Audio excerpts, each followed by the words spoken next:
we're going to do The Vampire by John William Polidori, and that purring is my cat, Ruby. Now, this story was supposedly by legend, written during that year without a summer. It was either 1816 or 1817, and supposedly John Polidori wrote this story at they were staying like in a mansion, chateau, chalet, whatever you would call it, with Percy Shelley and Mary Shelley, and supposedly she wrote Frankenstein. I forget what Percy wrote, but and then this was from that summer and they would like read each other each night what they wrote. So this is supposedly from that year, and then it was officially published in 1819 in London. So The Vampire by John William Polidori. Extract of a letter from Geneva. I breathe freely in the neighborhood of this lake. The ground upon which I tread has been subdued from the earliest ages. The principal objects which immediately strike my eye bring to my recollection scenes in which man acted the hero and was the chief object of interest. Not to look back to earlier times of battles and sieges. Here is the bust of Rousseau. Here is a house with an inscription denoting that the Genevan philosopher first drew breath under its roof. A little out of the town is Ferney, the residence of Voltaire, where that wonderful, though certainly in many respects contemptible character, received like the hermits of old the visits of pilgrims, not only from his own nation, but from the farthest boundaries of Europe. Here too is Bonnet's abode, and a few steps beyond, a house of that astonishing woman, Madame de Stael, perhaps the first of her sex who has really proved it is often claimed equality with the nobler man. We have before had women who have written interesting novels and poems in which their tact at observing drawing-room characters has availed them, but never since the days of Heloise have those faculties which are peculiar to man been developed as the possible inheritance of woman. Though even here, as in the case of Heloise, our sex have not been backward in alleging the existence of an Abelard in the person of Monsieur Schlegel as the inspirer of Madame... Wait. Who is this? It says M. Schlegel as the inspirer of her works. Probably Monsieur, but anyways. But to proceed, upon the same side of the lake, Gibbon, Bonnivard, Bradshaw, and others mark it, as it were, the stages for our progress.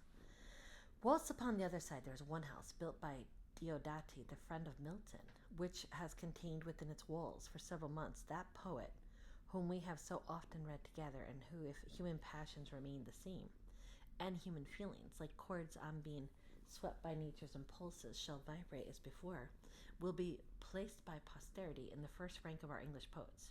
You must have heard of the third canto of Childe Harold will have informed you that Lord Byron resided many months in this neighborhood. I went with some friends a few days ago after having seen Ferney to view this mansion. I trod the floors with the same feelings of awe and respect as we did, together those of Shakespeare's dwelling at Stratford. I sat down in a chair of the saloon and satisfied myself that I was resting on what he had made his constant seat. I found a servant there who had lived with him. She, however, gave me but little information.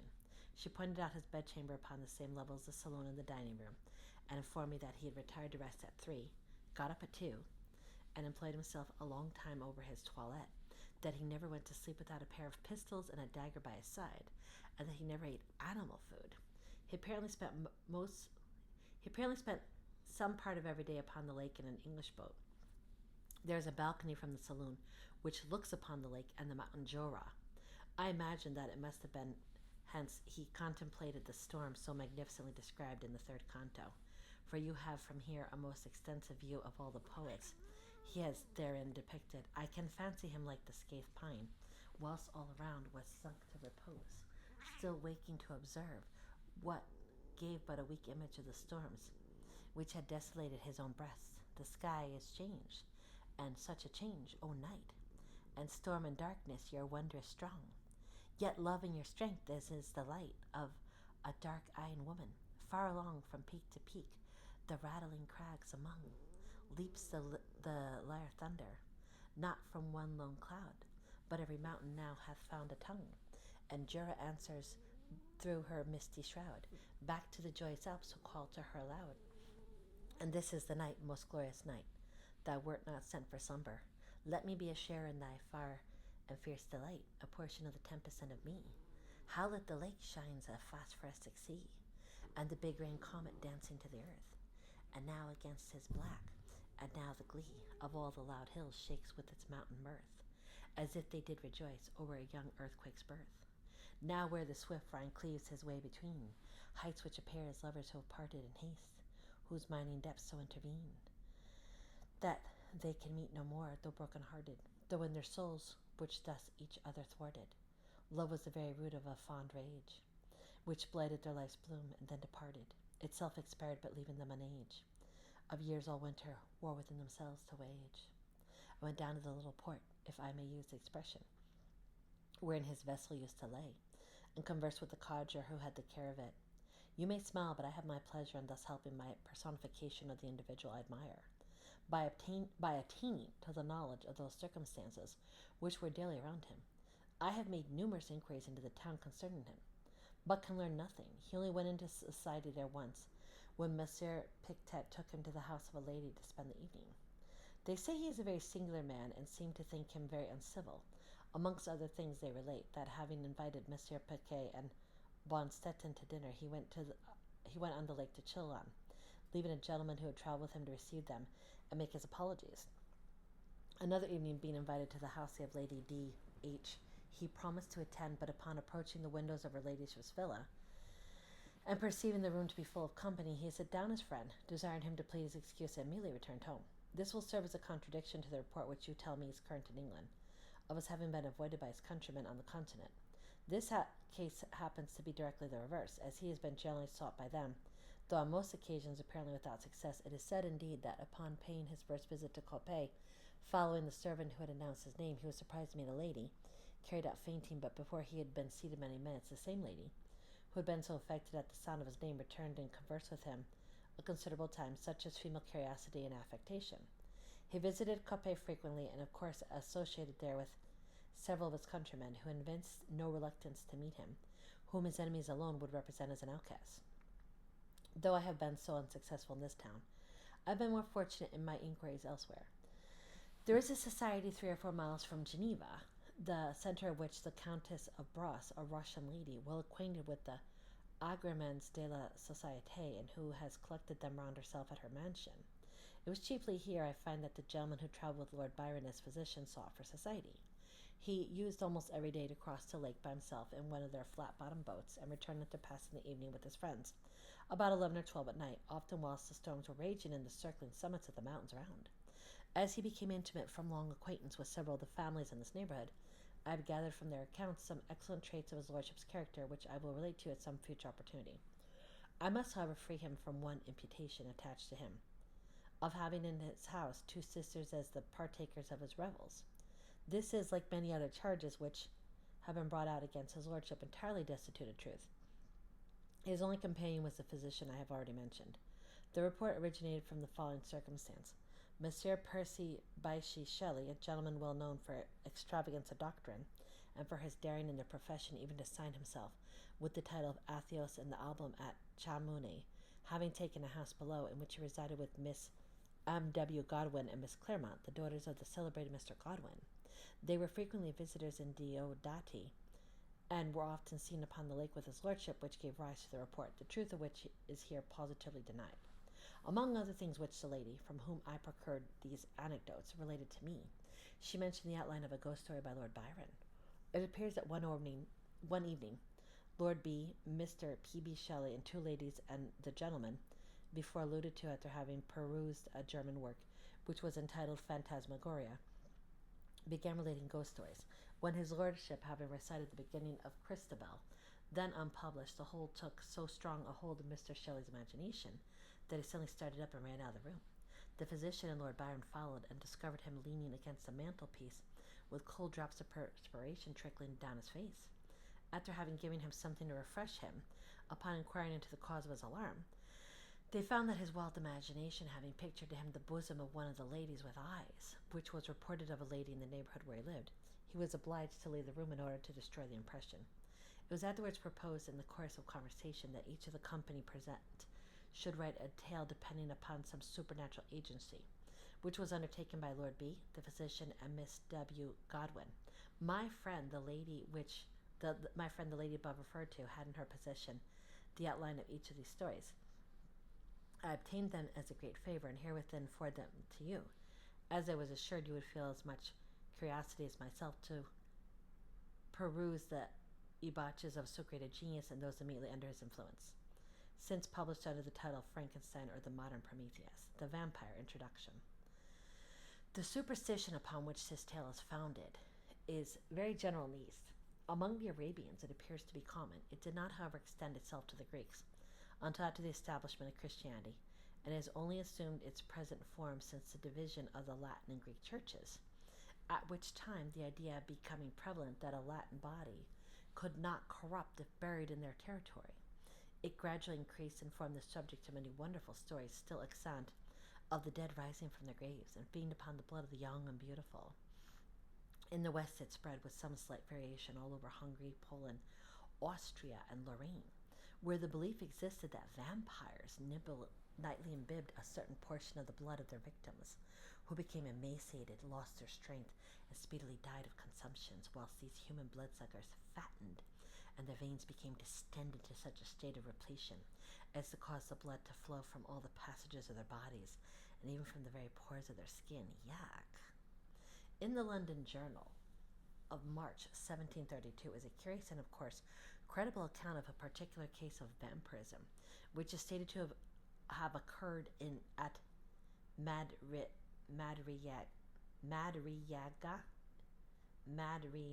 in Hungary.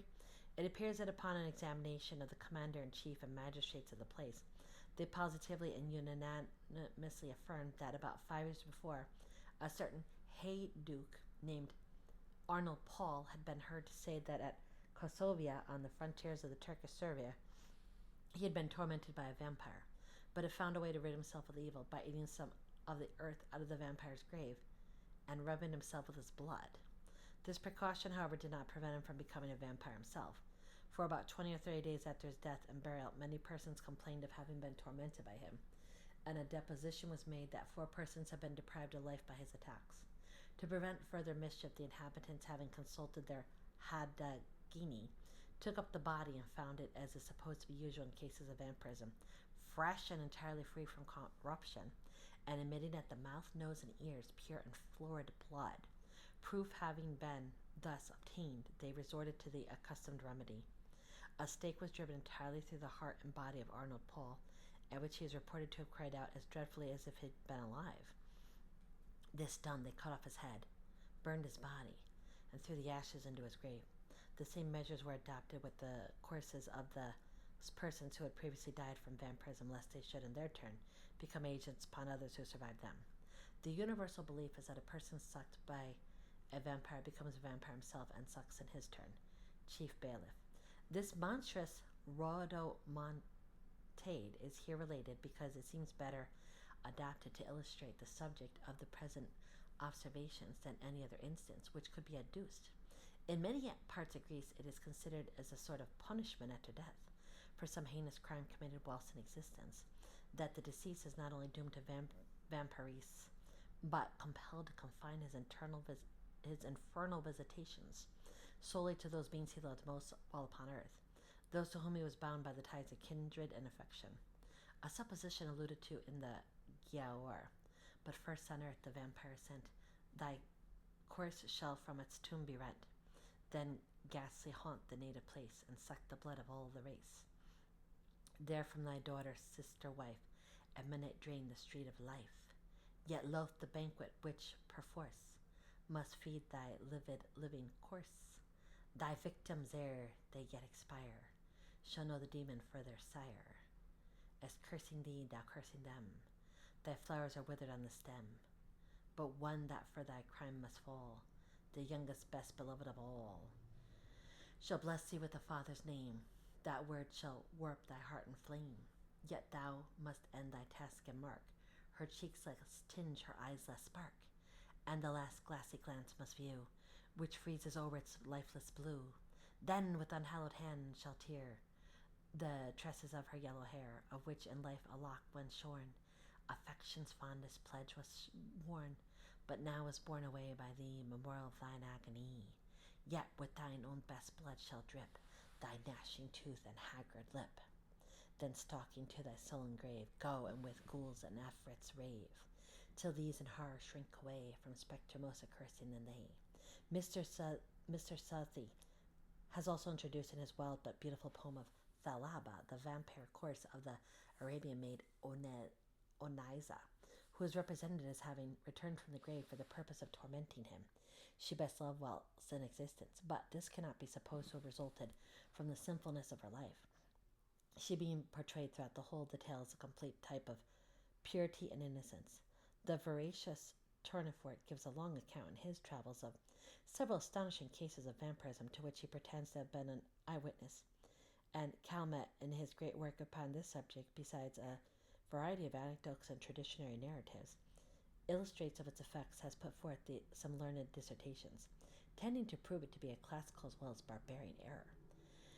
Many curious and interesting notices on the singularly horrible superstition might be added, though the present may suffice for the limits of a note, necessarily devoted to explanation, and which may now be concluded by merely remarking that though the term vampire is the one in most general acceptation, there are several other synonyms with it made use of in various parts of the world, as Varkolica, Vardalaka, Ghoul, Bracoloka, the vampire. It happened that in the midst of the dissipations attendant upon a London winter, there appeared at the various parties of the leaders of the town a nobleman more remarkable for his singularities than his rank. He gazed upon the mirth around him as if he could not participate therein. Apparently the light laughter of the fair only attracted his attention, that he might by a look quell it, and throw fear into those breasts where thoughtlessness reigned. Those who felt this sensation of awe could not explain whence it arose. Some attributed it to the dead grey eye, which fixing upon the object's face did not seem to penetrate, and at one glance to pierce through to the inward workings of the heart, but fell upon the cheek with a leaden ray. They weighed upon the skin, it could not pass. His peculiarities caused him to be invited to every house. All wished to see him, and those who had been accustomed to violent excitement, and now felt the weight of ennui, were pleased at having something in their presence capable of engaging their attention. In spite of the deadly hue of his face, which never gained a warmer tint, either from the blush of modesty or from the strong emotion of passion, though its form and outline were beautiful, many of the female hunters, after notoriety, attempted to win his attentions and gain at least some marks of what they might term affection. Lady Mercer, who had been the mockery of every monster strewn in drawing-rooms since her marriage, threw herself in his way, and did all but put on the dress of a mountebank to attract his notice, though in vain. When she stood before him, though his eyes were apparently fixed upon her, still it seemed as if they were unperceived. Even her unappalled impudence was baffled, and she left the field. But though the common adulteress could not influence even the guidance of his eyes, it was not that the female sex was indifferent to him. Yet such was the apparent caution with which he spoke to the virtuous wife and innocent daughter, that few knew he ever addressed himself to females. He had, however, the reputation of a winning tongue, and whether it was that it even overcame the dread of his singular character, or that they were moved by his apparent hatred of vice, he was as often among those females who formed the boast of their sex from their domestic virtues as among those who sully it by their vices. About the same time there came to London a young gentleman of the name of Aubrey. He was an orphan left with an only sister in the possession of great wealth, by parents who died when he was yet in childhood. Left also to himself by guardians who thought it their duty merely to take care of his fortune, while they relinquished the more important charge of his mind to the care of mercenary subalterns, he cultivated more his imagination than his judgment. He had hence that high romantic feeling of honor and candor which daily ruins so many milliners' apprentices. He believed all to sympathize with virtue, and thought that vice was thrown in by Providence merely for the picturesque effect of the scene, as we see in romances. He thought that the misery of a cottage merely consisted in the vesting of clothes, which were as warm, but which were better adapted to the painter's eye, by their regular folds and various colored patches. He thought, in fine, that the dreams of poets were the realities of life. He was handsome, frank, and rich. For these reasons, upon his entry into the gay circles, many mothers surrounded him, striving which should describe with least truth their languishing or romping favorites. The daughters, at the same time, by their brightening countenances when he approached, and by their sparkling eyes when he opened his lips, soon led him into false notions of his talents and his merit. Attached as he was to the romance of his solitary hours, he was startled at finding that, except in the tallow and wax candles that flickered, not from the presence of a ghost but from want of snuffing, there was no foundation in real life for any of that congeries of pleasing pictures and descriptions contained in those volumes, from which he had formed his study. Finding, however, some compensation in his gratified vanity, he was about to relinquish his dreams, when the extraordinary being we have above described crossed him in his career. He watched him in the very impossibility of forming an idea of the character of a man entirely absorbed in himself, who gave few other signs of his observation of external objects. Then the tacit assent to their existence implied by the avoidance of their contact, allowing his imagination to picture everything that flattered its propensity to extravagant ideas. He soon formed the subject into the hero of a romance, and determined to observe the offspring of his fancy, rather than the person before him. He became acquainted with him, paid him attentions, and so far advanced upon his notice that his presence was always recognized. He gradually learned that Lord Ruthven's affairs were embarrassed, and soon found from the notes in preparation in Street that he was about to travel. Desirous of gaining some information respecting this singular character, who till now had only whetted his curiosity, he hinted to his guardians that it was time for him to perform the tour which for many generations has been thought necessary to enable the young to take some rapid steps in the career of vice towards putting themselves upon an equity with the aged, and not allowing them to appear as if fallen from the skies, whenever scandalous intrigues are mentioned as the subjects of pleasantry or praise, according to the degree of skill shown in carrying them on. They consented, and Aubrey, immediately mentioning his intentions to Lord Ruthven, was surprised to receive from him a proposal to join him. Flattered by such a mark of esteem from him, who apparently had nothing in common with other men, he gladly accepted it, and in a few days they had passed the circling waters. Hitherto Aubrey had had no opportunity of studying Lord Ruthven's character, and now he found that though many more of his actions were exposed to his view, the results offered different conclusions from the apparent motives to his conduct. His companion was profuse in his liberality. The idle, the vagabond, the beggar received from his hand more than enough to relieve their immediate wants, but Aubrey could not avoid remarking that it was not upon the virtuous reduced to indigence by the misfortunes attendant even upon virtue that he bestowed his alms. These were sent from the door with hardly suppressed sneers. But when the profligate came to ask something, not to relieve his wants, but to allow him to wallow in his lust or to sink him still deeper in his iniquity, he was sent away with rich charity. This was, however, attributed by him to the greater importunity of the vicious, which generally prevails over the retiring bashfulness of the virtuous indigent. There was one circumstance about the charity of his lordship which was still more impressed upon his mind. All those upon whom it was bestowed inevitably found that there was a curse upon it, for they were all either led to the scaffold or sunk to the lowest and the most abject misery. At Brussels and other towns through which they passed, Aubrey was surprised at the apparent eagerness with which his companion sought for the centres of all fashionable vice. There he entered into all the spirit of the faro table. He betted and always gambled with success, except where the known sharper was his antagonist, and then he lost even more than he gained. But it was always with the same unchanging face with which he generally watched the society around. It was not, however, so when he encountered the rashful youthful novice or the luckless father of a numerous family. Then his very wish seemed fortune's law. This apparent abstractedness of mind was laid aside, and his eyes sparkled with more fire than that of the cat whilst dallying with the half-dead mouse. In every town he left the formerly affluent youth, torn from the circle he adored, cursing in the solitude of a dungeon the fate that had drawn him within the reach of this fiend, whilst many a father sat frantic amid the speaking looks of mute, hungry children, without a single farthing of his late immense wealth, wherewith to buy even sufficient to satisfy their present craving. Yet he took no money from the gambling table, but immediately lost, to the ruin of many, the last guilder he had just snatched from the convulsive grasp of the innocent. This might but be the result of a certain degree of knowledge, which was not, however, capable of combating the cunning of the more experienced. Aubrey often wished to represent this to his friend and beg him to resign that charity and pleasure which proved the ruin of all, but did not tend his own profit. But he delayed it for each day. He hoped his friend would give him some opportunity of speaking frankly and openly to him. However, this never occurred. Lord Ruthven, in his carriage and amidst the various wild and rich scenes of nature, was always the same.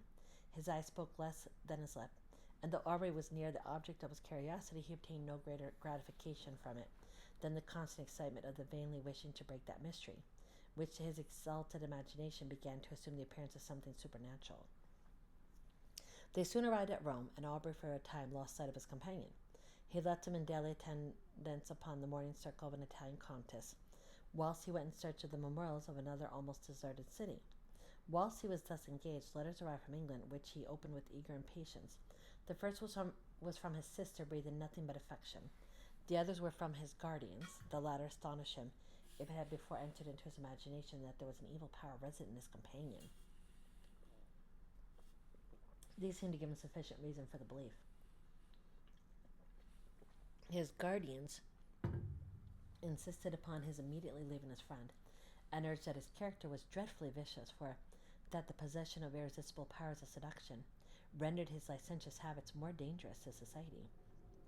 It had been discovered that his contempt for the adulteress had not originated in hatred of her character, but that he had required to enhance his gratification that his victim, the partner of his guilt, should be hurled from the pinnacle of unsullied virtue down to the lowest abyss of infamy and degradation. In fine, that all those females whom he had sought, apparently on account of their virtue, had since his departure thrown even the mask aside, and had not scrupled to expose the whole deformity of their vices to the public gaze. Aubrey determined upon leaving one whose character had not yet shown a single bright point on which to rest the eye. He resolved to invent some plausible pretext for abandoning him altogether, purposing in the meanwhile to watch him more closely and to let no slight circumstance pass by unnoticed. He entered into the same circle, and soon perceived that his lordship was endeavouring to work upon the inexperience of the daughter of the lady of whose house he chiefly frequented. In Italy it is seldom that an unmarried female is met with in society.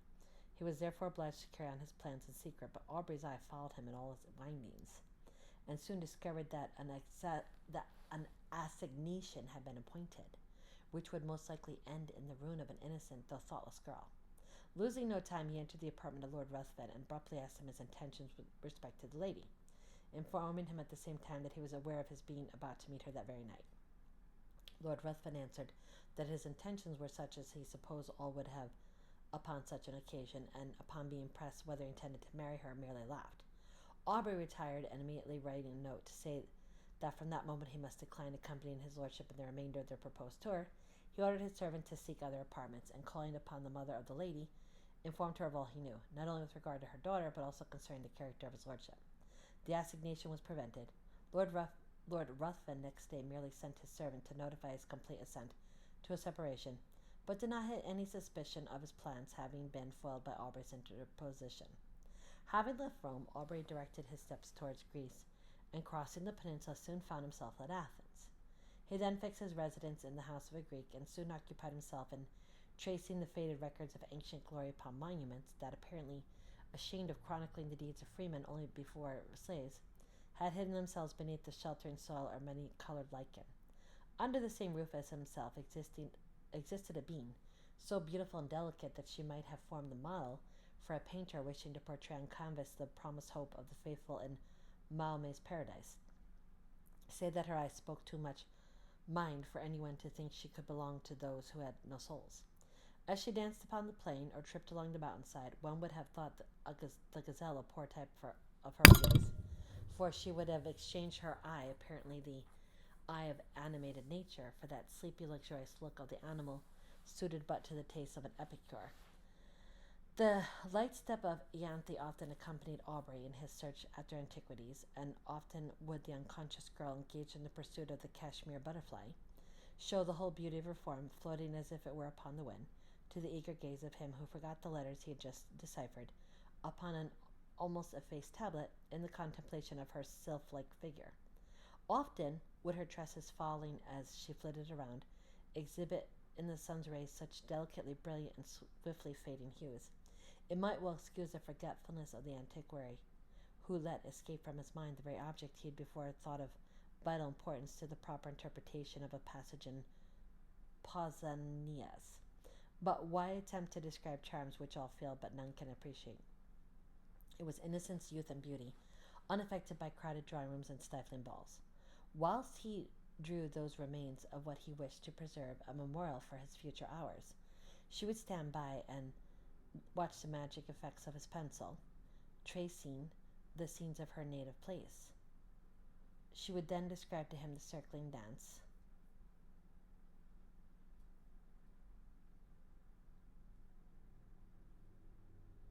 She would then describe to him the circling dance upon the open plain, would paint to him in all the glowing colors of youthful memory the marriage pomp she remembered viewing in her infancy, and then turning to subjects that had evidently made a greater impression upon her mind, would tell him all the supernatural tales of her nurse. Her earnestness and apparent belief of what she narrated excited the interest even of Aubrey, and often she told him the tale of the living vampire, who had passed years amidst his friends and dearest ties, forced every year by feeding upon the life of a lovely female, to prolong his existence for the ensuing months. His blood would run cold while he attempted to laugh her out of such idle and horrible fantasies, but Ianthe cited to him the names of old men, who had at last detected one living among themselves after several of their near relatives and children had been found marked with the stamp of the fiend's appetite. And when she found him so incredulous, she begged of him to believe her, for it had been remarked that those who had dared to question their existence always had some proof given, which obliged them with grief and heartbreaking to confess it was true. She detailed to him the horrible appearance of these monsters, and his horror was increased by hearing a pretty accurate description of Lord Ruthven. He, however, still persisted in persuading her that there could be no truth in her fears, though at the same time he wondered at the many coincidences which had all tended to create a belief in the supernatural power of Lord Ruthven. Aubrey began to attach himself more and more to Ianthe. Her innocence so contrasted with all the affected virtues of the woman among whom he had sought for his vision of romance, won his heart, and while he ridiculed the idea of a young man of English habits marrying an uneducated Greek girl, still he found himself more and more attached to the almost fairy form before him. He would tear himself at times from her, and forming a plan for some antiquarian research, he would depart, determined not to return until his object was attained. But he always found it impossible to fix his attention upon the ruins around him, whilst in his mind he retained an image that seemed alone the rightful possessor of his thoughts. Ianthe was unconscious of his love, and was ever the same frank, infantile being he had first known.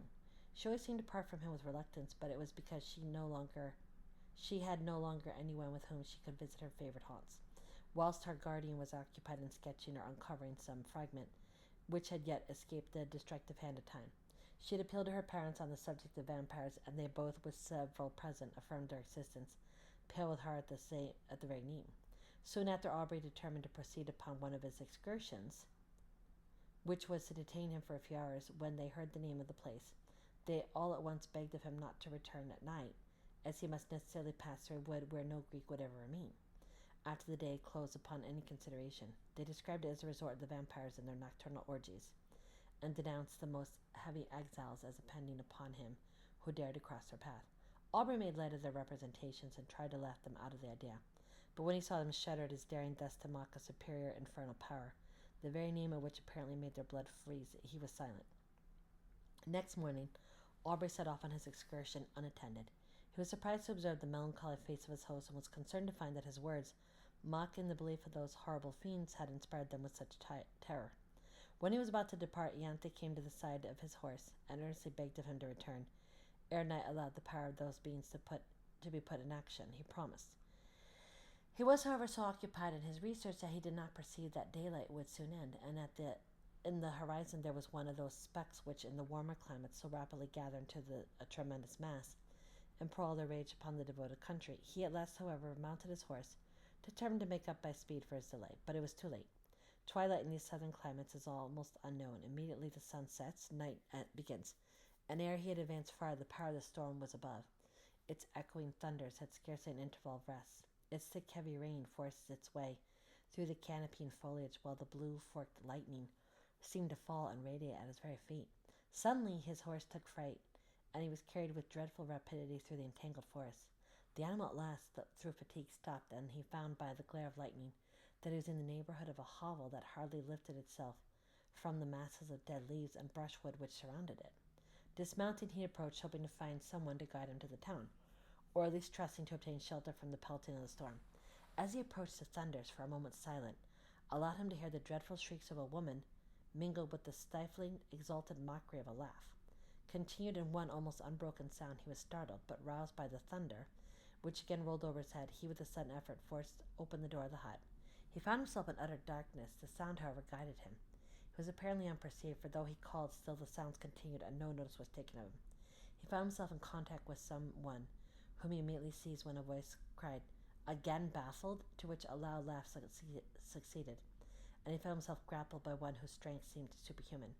Determined to sell his life as dearly as he could, he struggled, but it was in vain. He was lifted from his feet and hurled with enormous force against the ground. His enemy threw himself upon him and, kneeling upon his breast, had placed his hands upon his throat. When the glare of many torches penetrating through the hole that gave light in the day disturbed him, he instantly rose and, leaving his prey, rushed through the door, and in a moment the crashing of the branches as he broke through the wood was no longer heard. The storm was now still, and Aubrey, incapable of moving, was soon heard by those without. They entered. The light of their torches fell upon the mud walls, and the thatch loaded on every individual straw with heavy flakes of soot. At the desire of Aubrey, they searched for her who had attracted him by her cries. He was again left in darkness, but what was his horror when the light of the torches once more burst upon him, to perceive the airy form of his fair conductress brought in a lifeless corpse. He shut his eyes, hoping that it was but a vision arising from his disturbed imagination, but he again saw the same form when he unclosed them, stretched by his side.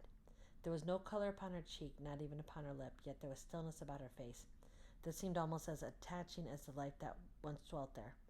Upon her neck and breast was blood, and upon her throat were the marks of teeth, having opened the vein. To this the men pointed, crying, simultaneously struck with horror, a vampire, a vampire. A litter was quickly formed, and Aubrey was laid by the side of her who had lately been to him the object of many bright and fairy visions, now fallen with the flower of light that had died within her. He knew not what his thoughts were. His mind was benumbed and seemed to shun reflection and take refuge in vacancy. He held against unconsciously in his hand a naked dagger of a particular construction which had been found in the hut. They were soon met by different parties who had been engaged in the search of her whom a mother had missed. Their lamentable cries as they approached the city forewarned the parents of some dreadful catastrophe. To describe their grief would be impossible, but when they ascertained the cause of their child's death, they looked at Aubrey and pointed to the corpse. They were inconsolable, both died broken-hearted.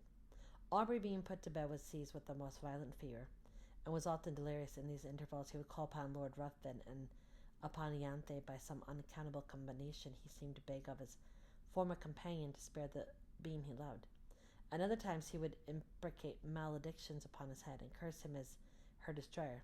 Lord Ruthven chanced at this time to arrive at Athens, and from whatever motive, upon hearing of the state of Aubrey, immediately placed himself in the same house, and became his constant attendant. When the latter recovered from his delirium, he was horrified and startled at the sight of him whose image he had now combined with that of the vampire. But Lord Ruthven, by his kind words, implying almost repentance for the fault that he had caused their separation, and still more by the attention, anxiety, and care which he showed, soon reconciled him to his presence. His lordship seemed quite changed. He no longer appeared that apathetic being who had so astonished Aubrey.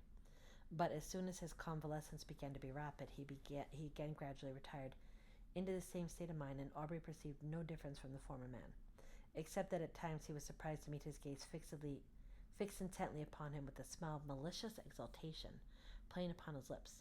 He knew not why, but this smile haunted him.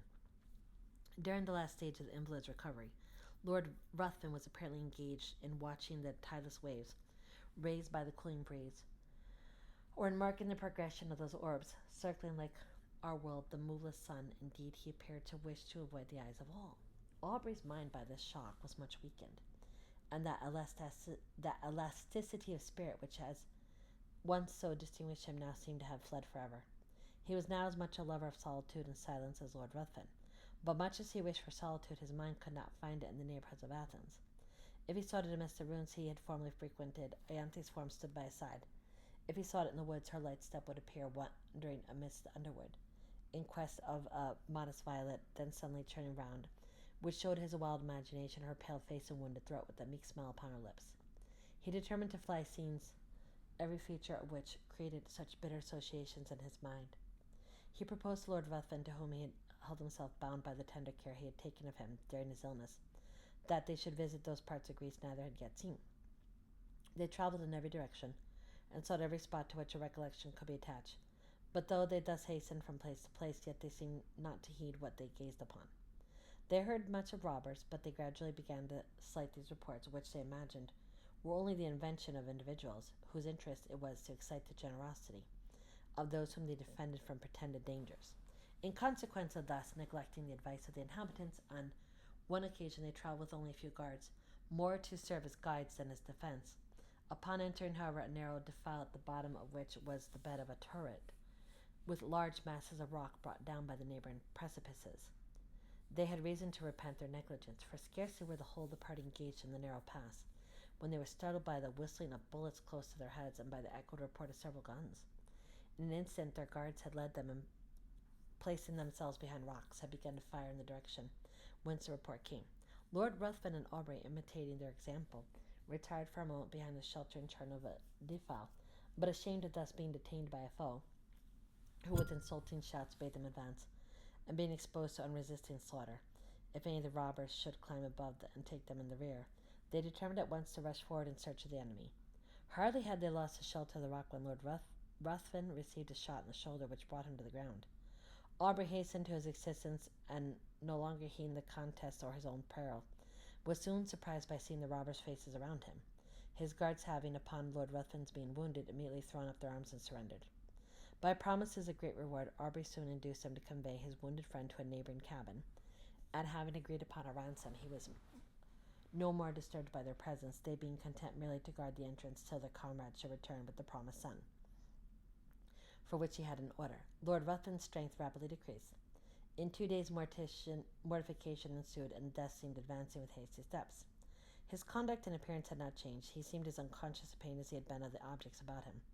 But towards the close of the last evening his mind became apparently uneasy, and his eye often fixed upon Aubrey, who was induced to offer his assistance with more than usual earnestness. "Assist me, you may save me, you may do more than that. I mean not my life, I heed the death of my existence, as little of that of the passing day, but you may save my honour, your friend's honour." "How? Tell me how I would do anything," replied Aubrey. "I need but little, my life apace. I cannot explain the whole, but if you would conceal all you know of me, my honour were free from stain in the world's mouth. And if my death were unknown for some time in England, I but life, it shall not be known." "Swear," cried the dying man, raising himself with exultant violence, "swear by all your soul reveres, by all your nature fair, swear that for a year and a day you will not impart your knowledge of my crimes or death to any living being, in any way, whatever may happen or whatever you may see." His eyes seemed bursting from their sockets. "I swear," said Aubrey, and he sank laughing upon his pillow and breathed no more. Aubrey retired to rest, but did not sleep. The many circumstances attending his acquaintance with this man rose upon his mind, and he knew not why. When he remembered his oath, a cold shivering came over him, as if from the presentiment of something horrible awaiting him.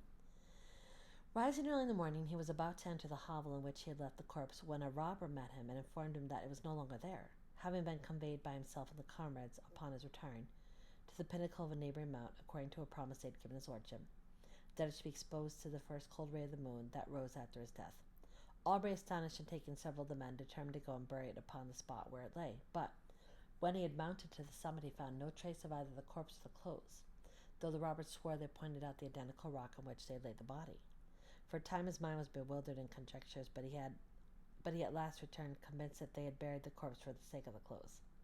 Weary of a country in which he had met with such terrible misfortunes, and in which all apparently conspired to heighten that superstitious melancholy that had seized upon his mind, he resolved to leave it, and soon arrived at Smyrna. While waiting for a vessel to convey him to Otranto or to Naples, he occupied himself in arranging those effects he had with him belonging to Lord Ruthven.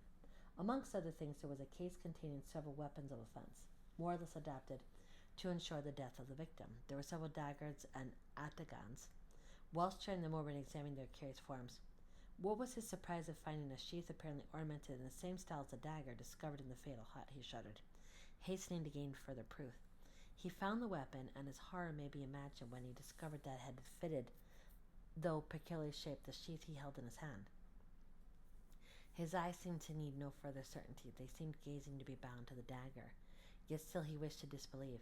But the particular form, the same varying tints upon the haft and shaft, were alike in splendor on both, and left no room for doubt. There were also drops of blood on each. He left Smyrna, and on his way home at Rome, his first inquiries were concerning the lady he had attempted to snatch from Lord Ruthven's seductive arts. Her parents were in distress, their fortune ruined, and she had not been heard of since the departure of his lordship. Aubrey's mind became almost broken under so many repeated horrors. He was afraid that his lady had fallen a victim to the destroyer of Ianthe. He became morose and silent, and his only occupation consisted in urging the speed of the postilions, as if he were going to save the life of someone he held dear. He arrived at Calais, a breeze which seemed obedient to his will, soon wafted him to the English shores, and he hastened to the mansion of his fathers, and there for a moment appeared to lose in the embraces and caresses of his sister all memory of the past. If she before by her infantine caresses had gained his affection, now that woman began to appear, she was still more attaching as a companion. Miss Aubrey had not that winning grace which gains the gaze and applause of the drawing-room assemblies. There was none of the light brilliancy which only existed in the heated atmosphere of the crowded apartment. Her blue eye was never lit up by the levity of the mind beneath. There was a melancholy charm about it which did not seem to arise from misfortune, but from some feeling within that appeared to indicate a soul conscious of a brighter realm. Her step was not that light footing which strays where a butterfly or a color may attract. It was sedate and pensive. When alone, her face was never brightened by the smile of joy. But when her brother breathed to her his affection and would in her presence forget those griefs she knew destroyed his rest, who would have exchanged her smile for all that of the voluptuary, it seemed as if those eyes, that face, were then playing in the light of their own native sphere. She was yet only 18, and had not been presented to the world, it having been thought by her guardians more fit that her presentation should be delayed until her brother's return from the continent, when he might be her protector. It was now therefore resolved that the next drawing-room, which was fast approaching, should be the epoch of her entry into the busy scene. Aubrey would rather have remained in the mansion of his fathers and fed upon the melancholy which overpowered him. He could not feel interest about the frivolities of fashionable strangers, when his mind had been so torn by the events he had witnessed, but he determined to sacrifice his own comfort to the protection of his sister. They soon arrived in town and prepared for the next day, which had been announced as a drawing-room. The scene was excessive. A drawing-room had not been held for a long time, and all who were anxious to bask in the smile of royalty hastened thither. Aubrey was there with his sister, while he was standing in a corner by himself, heedless of all around him, engaged in the remembrance of the first time he had seen Lord Ruthven, was in that very place. He felt himself suddenly seized by the arm, and a voice he recognized too well sounded in his ear. "Remember your oath." He had hardly courage to turn, fearful of seeing a spectre that would blast him, when he perceived at a little distance the same figure which had attracted his notice on the spot upon his first entry into society. He gazed till his limbs almost refusing to bear their weight. He was obliged to take the arm of a friend, and forcing a passage through the crowd, he threw himself into his carriage and was driven home. He paced the room with hurried steps, and fixed his hands upon his head as if he were afraid of the thoughts were bursting from his brain. Lord Ruthven again before him. Circumstances started up in dreadful array, the dagger, his oath. He roused himself. He could not believe it possible. The dead arise again? He thought his imagination had conjured up the image his mind was resting upon. It was impossible that it could be real. He determined therefore to go again into society, for though he attempted to ask concerning Lord Ruthven, the name hung upon his lips, and he could not succeed in gaining information. He went a few nights after with his sister to the assembly of a near relation. Leaving her under the protection of a matron, he retired into a recess, and there gave himself up to his own devouring thoughts. Perceiving at last that many were leaving, he roused himself, and entering another room, found his sister surrounded by several apparently in earnest conversation. He attempted to pass and get near her, when one whom he requested to move turned around and revealed to him those features he most abhorred. He sprang forward, seized his sister's arm, and with hurried step forced her towards the street. At the door he found himself impeded by the crowd of servants, who were waiting for the lords, and whilst he was engaged in passing them, again he heard that voice whisper close to him, "Remember your oath." He did not dare to turn, but hearing his sister soon reached home. Aubrey became almost distracted. If before his mind had been absorbed by one subject, how much more completely was it engrossed, now that the certainty of his monster's living again pressed upon his thoughts. His sister's attentions were now unheeded, and it was in vain that she entreated him to explain to her what had caused his abrupt conduct. He only uttered a few words, and those terrified her. The more he thought, the more he was bewildered. His oath startled him. Was he then to allow this monster to roam, bearing ruin upon his breath, amidst all he held dear, and not avert his progress? His very sister might have been touched by him, but even if he were to break his oath and disclose his suspicions, who would believe him? He thought of employing his own hand to free the world from such a wretch, but death, he remembered, had only been mocked. For days he remained in this state. Shut up in his rooms, he saw no one, and ate only when his sister came, who with eyes streaming with tears besought him for her sake to support nature. At last, no longer capable of bearing stillness and solitude, he left his house, roamed from street to street, anxious to fly that image which haunted him. His dress became neglected, and he wandered as often exposed to the noonday sun as the midnight damps. He was no longer to be recognized. At first he returned with the evening to the house, but at last he laid him down to rest wherever fatigue overtook him. His sister, anxious for his safety, employed people to follow him, but they were soon distanced by him, who fled from a pursuer swifter than any from thought.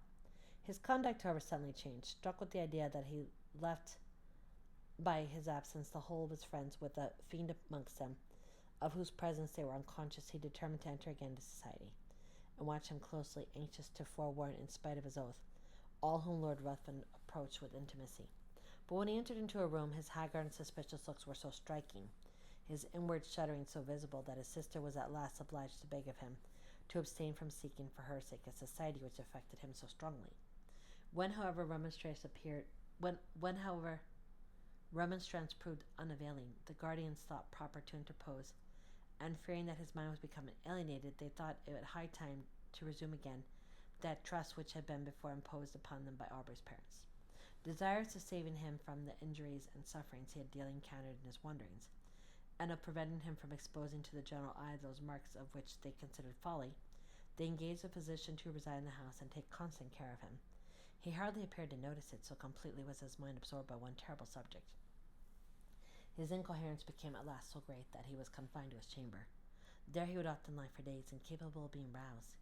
He had become emaciated, his eyes had attained a glassy luster. The only sign of affection and recollection remaining displayed itself upon the entry of his sister. Then he would suddenly start, and seizing her hands, with looks that severely afflicted her, he would desire her not to touch him.